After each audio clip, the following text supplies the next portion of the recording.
The Train to Nowhere. Part 1. The Last Shift. Mihai Dobe had been a train conductor for 20 years. He had seen it all: drunken passengers, lost children, even the occasional pickpocket. But tonight was different. The station was eerily quiet when Mihai arrived for his night shift.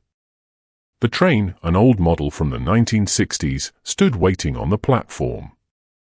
The schedule said it was headed for Sibiu, but Mihai knew no passengers had booked tickets for this route. It was an empty run, a maintenance trip, they told him. As Mihai boarded, the doors slid shut behind him with a loud clang.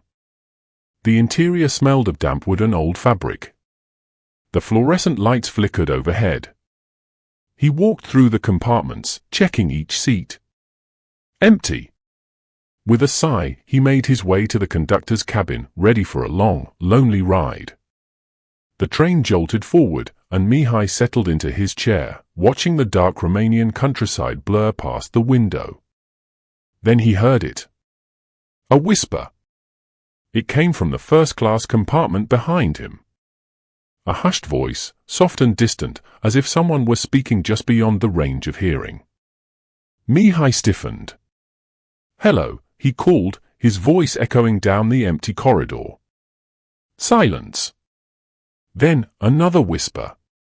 Closer this time. He grabbed his flashlight and stood up.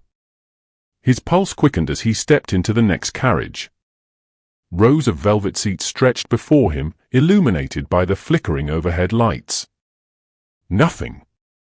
Then the train lurched violently, nearly knocking Mihai off his feet. The lights dimmed. A cold wind rushed through the corridor, though the windows were sealed. And then a single overhead light went out. Mihai turned sharply. A shadow moved at the end of the carriage.